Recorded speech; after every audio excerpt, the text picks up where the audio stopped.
from lesson 1. Again we are doing revision work of the next half of the lesson. The first half was done yesterday. Okay, so from here let us start revision. India's contacts with the world have continued through the ages. Now in this paragraph you are studying about the contact of our country with other countries of the world through the land route and the sea route. And which one is more older? Which one is older? Land route. Land routes are older. The various passes. What are passes? P-A-S-S-E-S.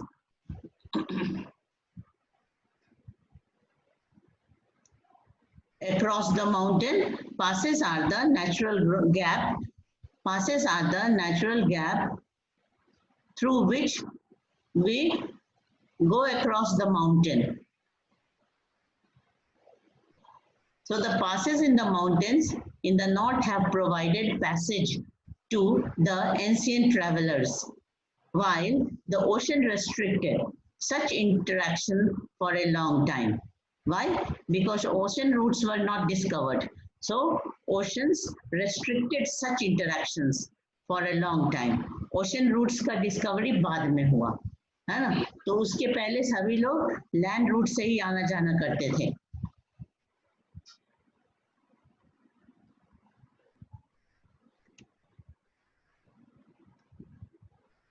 These routes have contributed in the exchange of ideas and commodities. Ideas मतलब एक दूसरे के ideas, knowledge, thought, views ये सब exchange होते थे. एक country के लोग जब दूसरे country में जाते थे, है ना? इंडिया के लोग वेस्टर्न माउंटेन्स को क्रॉस करके जैसे Afghanistan, middle east, Arabian countries की तरफ जाते थे. उधर के लोग भी इंडिया आते थे इन्हीं माउंटेन पासेस को क्रॉस करके. तो क्या फायदा होता था? एक्सचेंज ऑफ नॉलेज होता था, है ना? आइडियाज, थॉट्स, व्यूज ये सब एक्सचेंज होते थे. और साथ ही साथ और क्या एक्सचेंज होता था? कमोडिटीज मतलब सामान, ट्रेड आइटम्स. इंडिया में जो कुछ ग्रो करते थे वो दूसरे जगह उन कंट्रीज में सेल करते थे और वहाँ के जो कमोडिटीज थे वो इंडिया में आता था. ये एंशियंट टाइम से होता चला आया है.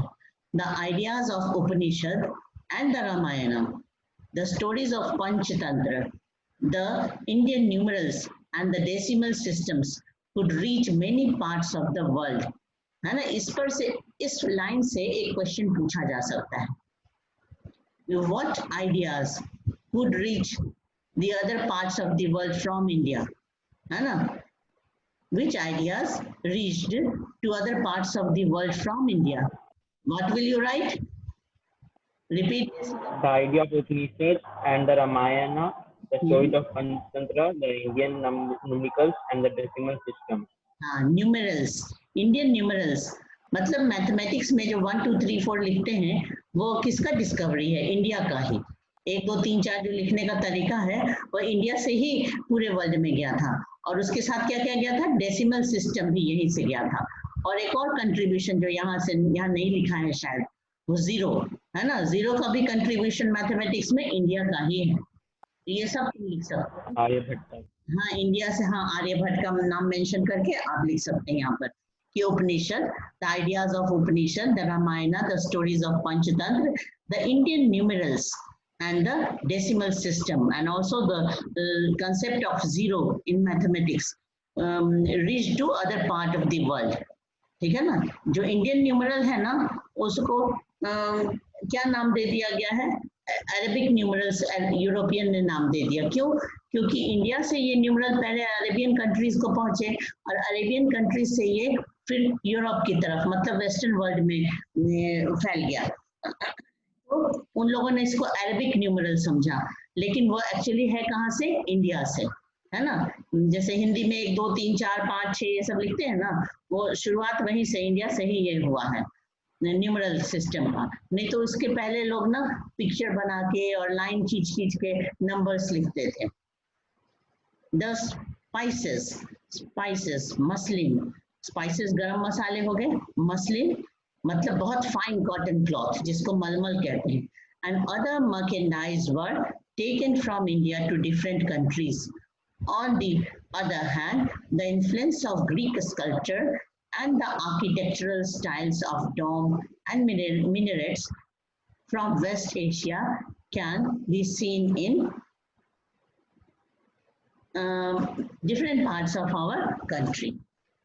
ठीक है ना? तो यहाँ से जो क्वेश्चन तुम्हारा बनता है वो उसका यही पैराग्राफ है, ये पैराग्राफ से, है ना, कि what ideas reach to other parts of the world, जो तुमने अभी आंसर किया, and how India was also influenced by other parts of the world, तो उसमें ये पोर्शन हो गया यहाँ से यहाँ तक. On the other hand, the influence of Greek sculpture and the architectural style of dome and minarets from West Asia can be seen in different parts of our country. तो हमारे कंट्री में भी उधर से जो लोग आए उन्होंने क्या कंट्रीब्यूट किया? आर्किटेक्चरल स्टाइल कंट्रीब्यूट किया. डोम शेप्ड बहुत सारे मॉन्यूमेंट्स इंडिया में दिखाई देते हैं. तो वो सब कहाँ से आए? सब वेस्ट एशिया से आए, है ना. तो जैसे हुमायूं डोम, ताजमहल, है ना, और भी है, मिनरेट्स है, कुतुब मीनार, फिर आपको रेड फोर्ट, ये सब जो बना वो आर्किटेक्चरल स्टाइल कहाँ का था? वेस्ट की तरफ से आया था. ये सारे वेस्ट एशिया से आए, ग्रीस से भी और वेस्ट एशिया से. ग्रीक ट्रेडिशन जो है ना, मतलब ग्रीस है कहाँ? यूरोप के सदर्न पार्ट में है ग्रीस. मेडिटेरेनियन के कोस्टल साइड में ग्रीस का लोकेशन है. ग्रीस, इटली, और इटली के बाद एक कंट्री है, इसका क्या नाम है? ग्रीस. तो वही मेडिटेरेनियन से के रास्ते से लोग आते थे. तो ग्रीक स्कल्पचर भी इंडिया में देखा जाता है, और आर्किटेक्चरल स्टाइल जो है डोम और मिनरेट्स का, जैसे कुतुब मीनार, और डोम मतलब जो राउंडेड से शेप होते हैं ऊपर में मॉन्यूमेंट्स में, वो तो वो सब वेस्ट एशिया से आए. ठीक है, तो ये पोर्शन हो गया आपका. अब दूसरे में आ जाओ.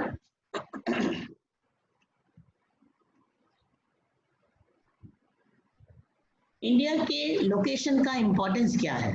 इंडिया का लोकेशन वर्ल्ड में जहां पर है उसका इंपॉर्टेंस क्या है? तो कहां पर है इंडिया का location? India is located at the head of the Asia, है ना. यस, इंडिया साउथ एशिया में लोकेटेड है, और साउथ एशिया में इंडिया सबसे बड़ा कंट्री है. ठीक है ना. और इसलिए इसको इंडियन सब कॉन्टिनेंट के नाम से भी जाना जाता है.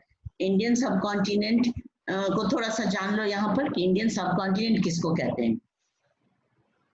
तो एक डिस्टिंक्ट ज्योग्राफिकल यूनिट जो देखने में अलग दिखाई देता है. A distinct geographical unit which appear separate from the rest of the continent of Asia. Asia में ही ये एक डिस्टिंक्ट यूनिट दिखाई देता है, जिसमें कौन कौन से कंट्रीज हैं? इंडिया है सेंटर में, और वेस्ट में उसके पाकिस्तान, अफगानिस्तान है, फिर नॉर्थ में इधर नेपाल, भूटान है, ईस्ट में बांग्लादेश है. ये सब मिलाते हुए, और म्यांमार का थोड़ा सा पोर्शन मिलाते हुए इसको इंडियन सब कॉन्टिनेंट कहा जाता है. क्यों? क्योंकि ये सब ना गोंडवाना लैंड के पार्ट है.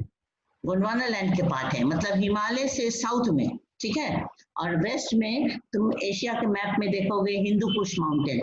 तो हिंदू कुश माउंटेन से लेकर, हिमालय से लेकर, और म्यांमार में अराकन रेंज है वहां तक, इन सारे माउंटेन रेंजेस से के हेल्प से ना ये लैंड मास जो है एक सेपरेट आइडेंटिटी दिखाता है, एक सेपरेट लुक है इसका एशिया के मैप पर.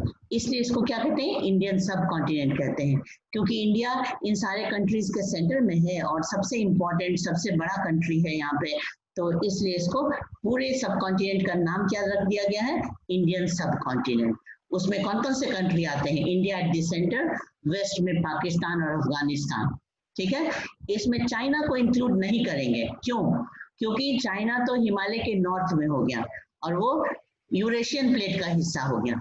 इसमें ना सिर्फ गोंडवाना लैंड से जो प्लेट अलग अलग हुए थे ना, उसको नाम उसका इसमें आता है जिक्र. तो नेपाल, भूटान इसमें शामिल है इंडियन सब कॉन्टिनेंट में, और बांग्लादेश तो पूरा पूरा ही शामिल है. म्यांमार का भी एक पोर्शन शामिल है जो कि अराकन हिल्स के पहले है उसका, ठीक है ना। तो ये समझ गए ना सब कॉन्टिनेंट कि एक कॉन्टिनेंट में ही एक सेपरेट आइडेंटिटी शो करने वाले लैंड मास को क्या कहते हैं, सब कॉन्टिनेंट कहते हैं। और मेनली ये माउंटेन रेंज से बाइफर्केटेड होता है, सेपरेटेड होता है, ठीक है।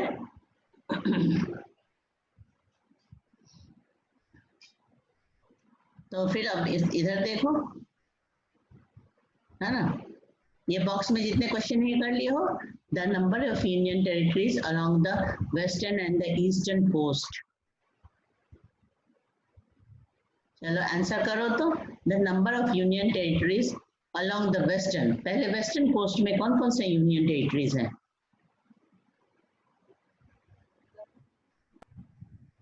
Lakshadweep and Daman and Diu.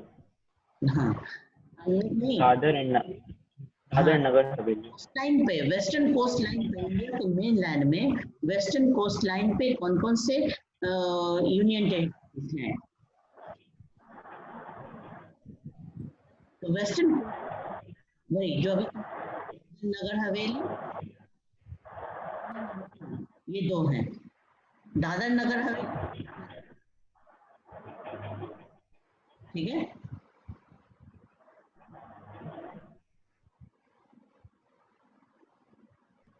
तो ईस्टर्न कोस्ट लाइन पे कौन कौन से हैं बताओ?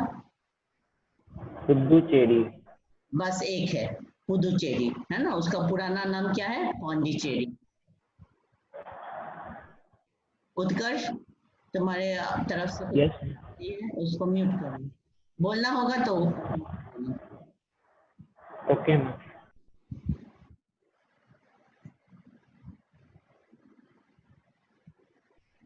तो हमने डिस्कस कर लिया कि वेस्ट कोस्ट पे दो यूनियन टेरिटरीज हैं, जिसका नाम है दमन एंड दीव, दादर नगर हवेली। और ईस्ट कोस्ट पे सिर्फ एक यूनियन टेरिटरी है, जिसका नाम है पुदुचेरी। अब दूसरा सवाल कि अरेबियन सी में कौन सा यूनियन टेरिटरी है, बताओ? अरेबियन सी में लक्षद्वीप। Very good. तो उसी तरह से बंगाल में कौन सा? Andaman and Nicobar island. हाँ, अंडमान एंड निकोबार। हाँ, अभी एक और यूनियन टेरिटरी है, और जो कि हरियाणा का भी कैपिटल है और पंजाब का भी कैपिटल है, बोलो? चंडीगढ़। चंडीगढ़। अभी नया दो यूनियन टेरिटरी ऐड हुआ है इंडिया के मैप में, वो बताओ? जम्मू एंड लद्दाख। हाँ, एक का नाम है जम्मू एंड कश्मीर और दूसरा का क्या नाम है? लद्दाख, है ना। तो इस तरह से इतने सारे कितने हो गए टोटल? 9 हो जाएंगे ना? हाँ, यस मैम। 9 यूनियन टेरिटरी हो गए। अब इंडिया का बॉर्डर किससे किससे शेयर होता है? पड़ोसी देश कौन कौन से हैं? तो Pakistan and Afghanistan in the north west, China including Tibet, Nepal and Bhutan in the north. तो नॉर्थ में 3 देश हैं, चाइना, नेपाल, भूटान, है ना। चाइना पहले अलग था और तिब्बत एक अलग कंट्री हुआ करता था, लेकिन Tibet has been occupied by China. तो चाइना, नेपाल और भूटान नॉर्थ में, म्यांमार और बांग्लादेश ईस्ट में, और साउथ में क्या है? 2 आइलैंड कंट्रीज हैं, दोनों के नाम बताओ? Southern neighbour Sri Lanka and Sri Lanka. Maldives. Yes, Maldives. Sri Lanka and Maldives. तो श्रीलंका तो इंडिया के जस्ट साउथ में है, तमिलनाडु के साउथ में है तुरंत, और वो मात्र 30 किलोमीटर की दूरी पे है रामेश्वरम के धनुषकोटी आइलैंड से, है ना। जब रामेश्वरम एक ग्रुप ऑफ आइलैंड है ना, चेन ऑफ आइलैंड है, उसमें जाएंगे तो उसका जो लास्ट आइलैंड है वहां से श्रीलंका बहुत ही नजदीक है, मात्र कितना है? 30 किलोमीटर। तो और मालदीव्स जो है वो कहाँ पर लोकेशन है बताओ?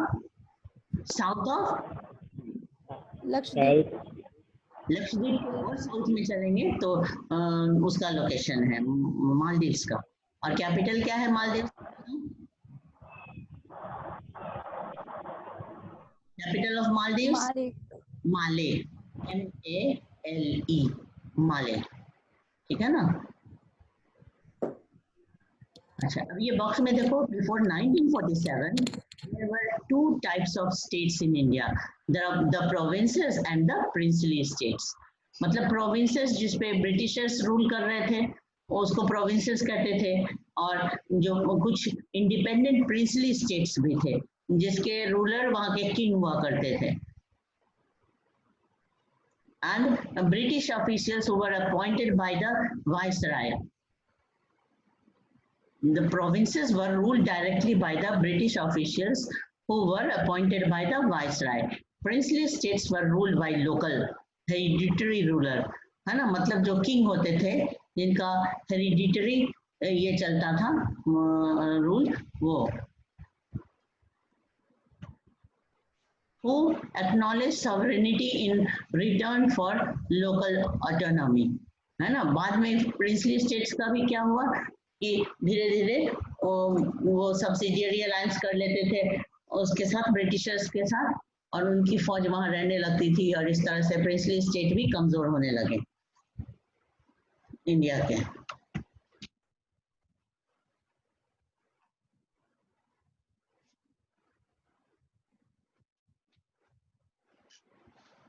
ये मैप तुम लोग देखे हुए हो सभी, है ना। इसमें बहुत सारे चेंजेस आ गए। एक तो यहाँ पे तेलंगाना स्टेट बन गया, आंध्र प्रदेश से तुम यहाँ से यहाँ एक लाइन ड्रॉ करोगे आंध्र प्रदेश में, तो ये कौन सा स्टेट हो गया इधर वाला, ये तेलंगाना हो गया। तेलंगाना। ये कोस्ट लाइन वाला जो स्टेट है वो है आंध्र प्रदेश। और जम्मू कश्मीर में ये इतना, ये पोर्शन यहाँ से यहाँ ऐसे डायगनली ऐसे सेपरेट हो गया, इधर लद्दाख हो गया ईस्ट की तरफ का, और इधर वेस्ट की तरफ का जम्मू एंड कश्मीर हो गया, ठीक है।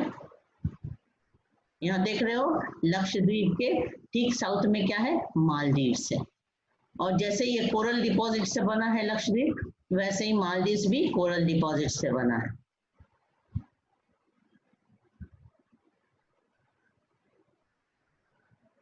तो यहाँ देखो, Sri Lanka is separated from India by a narrow channel of sea formed by the Palk strait. ये भी नैरो वाटर बॉडी, ये पाक स्ट्रेट हो गया, तुम लोग जान चुके हो पहले से ही, है ना। And gulf of Mannar, gulf of Mannar ये जो पोर्शन है तमिलनाडु कोस्ट का, इसको कहते हैं गल्फ ऑफ मन्नार। हाँ, situated to the south of Lakshadweep. Maldives कहाँ सिचुएटेड है, south of Lakshadweep. India has had strong geographical and historical links with her neighbours. देखो दोनों ही लिंक बताया जा रहा है, geographical and historical links with her neighbours. Look at the physical map of Asia in your atlas and note how India stands apart from the rest of Asia. India stands apart, सिर्फ India ही नहीं, इसको कहेंगे Indian सब continent stands apart from the rest of the Asia, from the rest of Asia, ठीक है। यहाँ एक question का तुम लोग ये कर लो, शेयर हम कर दें।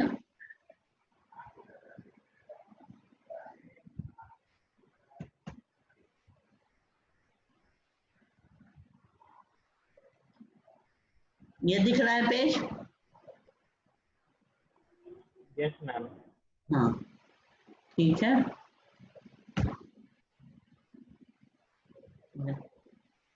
ये पेज भी खुला हुआ है।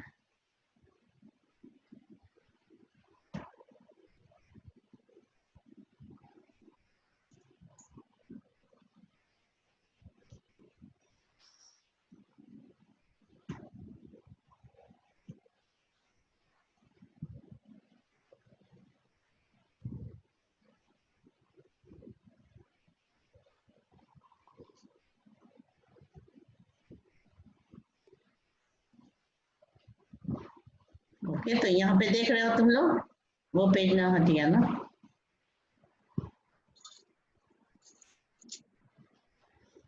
फिर से दिखाते हैं।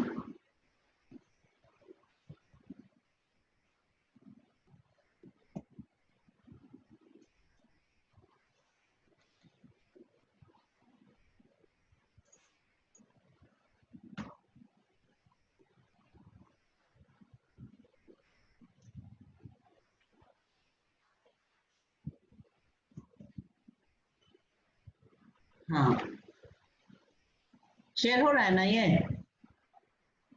Yes, ma'am. अच्छा हाँ, तो इसको देख लो, इसको थोड़ा सा इलाज भी कर देते हैं।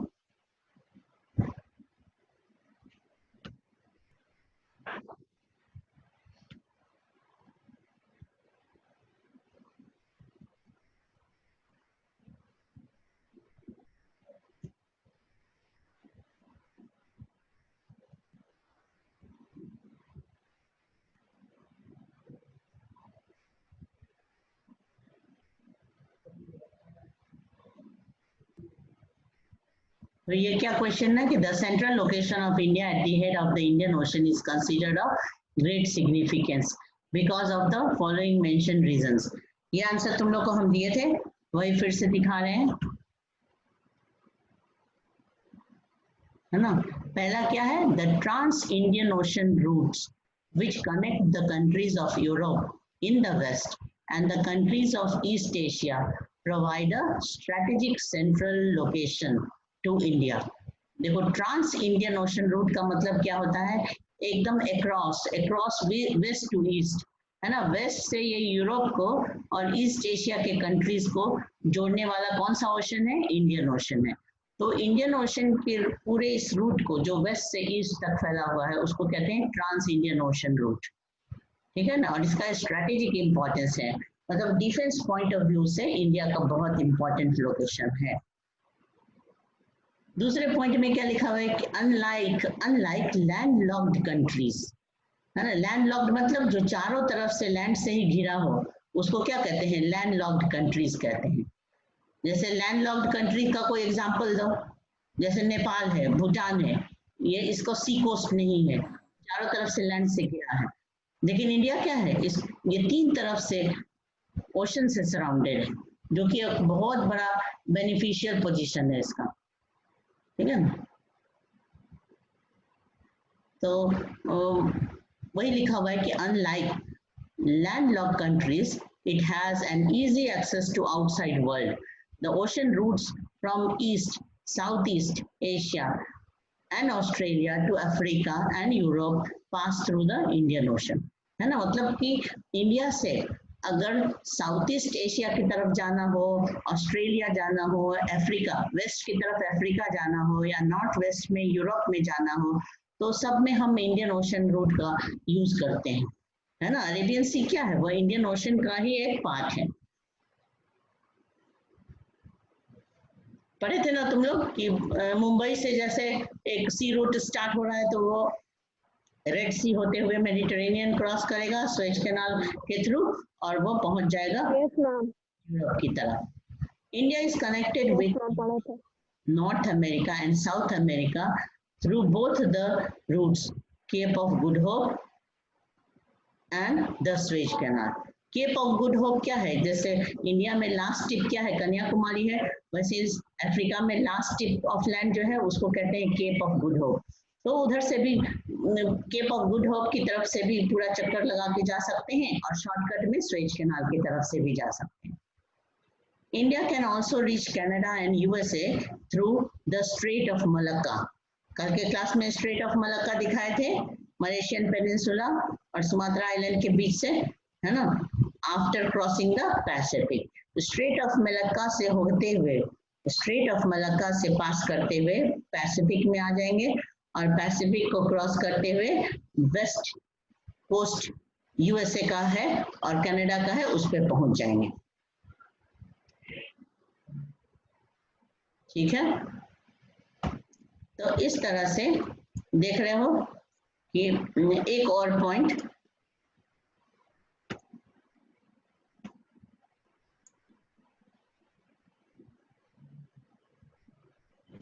मैम ये क्वेश्चन एग्जाम में आ सकता है? कोई तो एक तो लॉन्ग आंसर ज्योग्राफी से आएगा ही, ज्योग्राफी से एक लॉन्ग आंसर आने वाला है। Yes ma'am.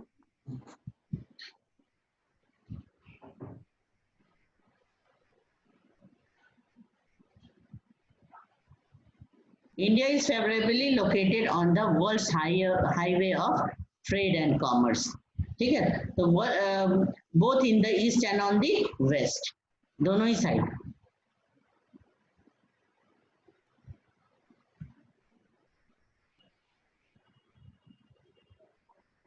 तो ट्रेड हाईवे पर भी लोकेटेड है इंडिया।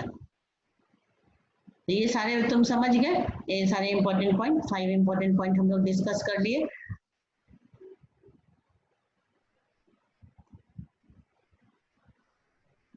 Short answer. मैम 5 हाँ बोलो। मैम 5 मार्क्स का जो क्वेश्चन आएगा वो एक ज्योग्राफी से रहेगा और किससे रहेगा मैम? हाँ, वो 5 मार्क्स का क्वेश्चन है, ज्योग्राफी से रहेगा और उसके बाद हिस्ट्री से रहेगा। एक एक 2 ही लॉन्ग आंसर रहेगा। Okay ma'am. ठीक है।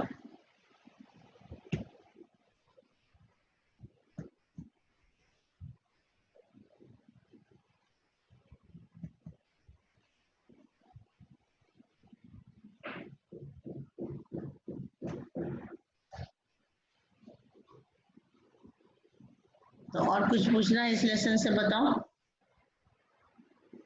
इस लेसन से ना नो मैम। कुछ क्वेश्चन आंसर सारे तुम लोग कर चुके हो। Yes ma'am. हाँ, तो इसको और भी अगर कुछ इसमें से डिफिकल्टी है तो पूछो फटाफट, जल्दी जल्दी, टाइम खत्म हो रहा है। आज तुमको सोचे भी थे थोड़ा 5 मिनट पहले छोड़ेंगे, है ना, क्योंकि तुम लोग का एग्जाम है।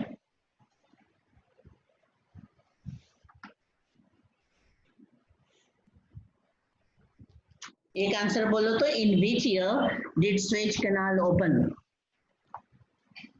इन which year did Suez canal open? 1869.